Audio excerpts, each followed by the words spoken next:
प्रिय देशवासियों, आज हम किसानों की समस्या पर आपका ध्यान खींचना चाहते हैं।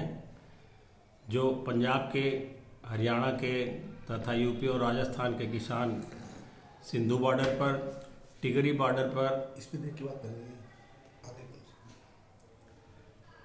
तथा गाजीपुर बॉर्डर पर जमा हुए हैं, उनकी विशेष 3 मांगे हैं। एक तो एक एमएसपी, जो सरकार फसल का दाम निर्धारित करती है, वो पूरे देश में एक जैसा लागू हो। दूसरी बात, फसल की खरीद की पूरी गारंटी सरकार ले, क्योंकि सरकार तो समर्थन मूल्य लागू कर देती है, परंतु जो व्यापारी वर्ग है उस रेट में खरीदता नहीं है। जैसे इस बार धान का रेट सरकार ने 17 रुपये पर किलो का तय किया है, लेकिन गाँव में किसान 10 से 12 रुपये से ज़्यादा धान खरीद नहीं रहे हैं।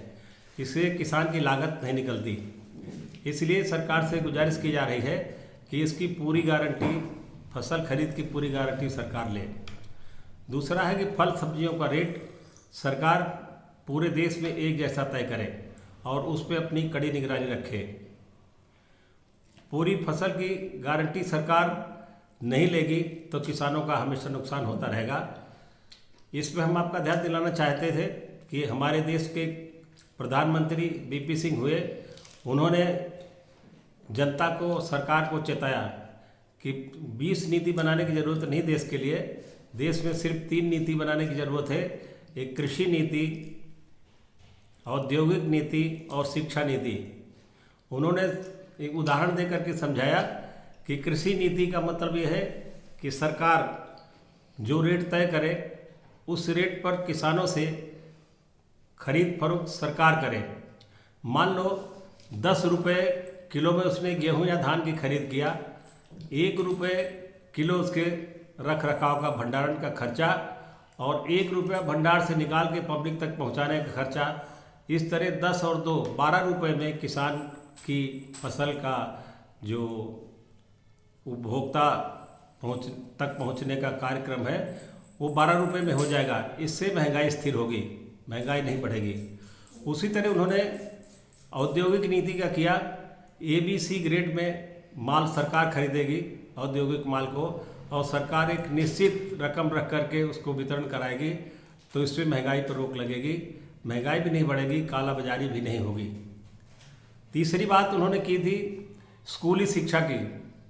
हमारे यहाँ तमाम तरह के कॉन्वेंट स्कूल चल रहे हैं, जिसमें एक बच्चे पे कॉन्वेंट स्कूल का खर्चा 10,000 रुपये आता है, और एक गरीब का बच्चा जो 10 रुपये महीने नहीं खर्च कर सकता, आगे चल के सरकारी सर्विस में इनमें कंपटीशन होता है तो वो बच्चे पीछे रह जाते हैं, जो शिक्षा के अभाव में, धन के अभाव में अच्छी शिक्षा नहीं ले पाते।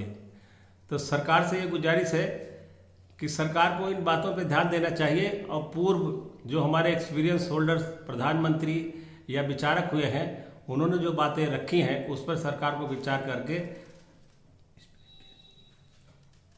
और इस काम को आगे बढ़ाना चाहिए। मैं ये कहना चाहता हूँ कि अब तो सरकार का कोई प्रतिद्वंदी भी नहीं रह गया। कांग्रेस की हालत पूरी तरह खस्ता हो चुकी है। अब हमारे माननीय मोदी जी को, अमित शाह जी को पूरा मौका है काम करने का कि बैर भाव को भुला करके देश में एकरूपता लाने का ये काम करें, क्योंकि भगवान ने इतना बड़ा पद, इतना बड़ा ओहदा, इसको राजपद कहते हैं, जिनको देता है। राजा प्रजा का मुखिया होता है। यदि उसने प्रजा की पुकार नहीं सुनी तो जायज़ बात है, उसे नर्क भोगना पड़ेगा, क्योंकि हमारे शास्त्रों में कहा है कि तपेन राज्या राज्येन नरका, तब से राज्य मिलता है, और जो राज्य का सही उपभोग नहीं करता, अपनी प्रजा को, अपनी जनता को पुत्र के समान नहीं समझता, उसको नर्क भोगना पड़ता है। सत्ता में आने से पहले हमारे प्रधान जी ने कई वादे किए। 5 करोड़ बेरोजगारों को रोजगार मिलेगा, काफ़ी बढ़ चढ़ की बातें की, 56 इंच का सीना और एक सिर के बदले 10 सिर गरीबों की झोली में, यानी उनके अकाउंट में 15-15 लाख रुपए। ये सब बातें तो थोथी नज़र आती हैं, सिर्फ मदारी पर नज़र आता है। इसलिए मैं इतने बड़े पद पे विराजमान हमारे प्रधान जी का अपमान तो नहीं करना चाहता हूँ, लेकिन उनके जहन में बात ज़रूर डालना चाहता हूँ कि कम से कम आपने जो बात जनता को कही है, जो वादा किया है, उसको पूरा करेंगे। और एक दो बातें विशेष रखनी है कि अगर हम चाइना से प्रतिस्पर्धा करना चाहते हैं तो कोरोना का डर दिखा करके, झूठी बीमारी बना के नहीं, बल्कि क्योंकि सबको पता है कि जुकाम, खांसी, नज़ला, इन्फ्लुएंजा, निमोनिया ये बीमारी पहले थी, आज भी वो बीमारी है। उसको चीनी नामकरण कर दिया कोरोना, जिससे मास्क लगाना अच्छी बात है, मास्क से प्रदूषण रुकना है, मास्क लगाना अच्छी बात है, लेकिन मास्क के लिए जुर्माना करना ये बिल्कुल सरासर गलत है।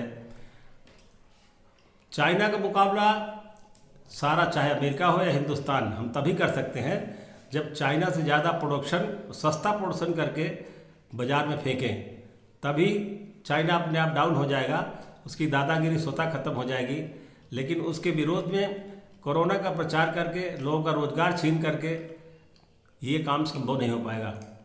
आप सब ने देखा है कि कोरोना काल में कितने बिहार, बंगाल, उड़ीसा, राजस्थान, गुजरात और साउथ के लोगों ने पलायन किया, कितनी बुरी तरह से अपने घर पहुँचे। जब बीमारी थी ही नहीं तो उनको इतना कष्ट देना क्या है? क्या ईश्वर नहीं देख रहा है इस चीज़ को कि हमने जिसको राज मत दिया है, राज का पद दिया है, उसने अगर प्रजा के साथ नाइंसाफ़ी की तो क्या उसको दंड नहीं देगा? खैर, ये तो परमात्मा की बात है। लेकिन हमारी सरकार से गुजारिश है कि जो भी सरकार सत्ता में बैठे, पब्लिक के नुमाइंदों से, रिटायर्ड अफसरों से, समाज सेवियों से बुला करके मीटिंग करके भी कोई कानून पास करना चाहिए, क्योंकि उनको एक्सपीरियंस, तजुर्बा होता है। एक बड़ी विडंबना है देश की कि अनपढ़ लोग हमारे देश की राजनीति सत्ता में आ जाते हैं, जो सिर्फ कमाई करने के लिए आते हैं। उनको देश से कोई मतलब नहीं होता, उनकी सेवा से कोई मतलब नहीं होता, उनको सिर्फ अपना खजाना बढ़ाने से मतलब होता है। और वो लोग एक गैर प्रकार से सिर्फ अपने लिए काम करते हैं, पब्लिक खड्डे में जाए, देश का क्या हो, उससे उन्हें कोई मतलब नहीं होता।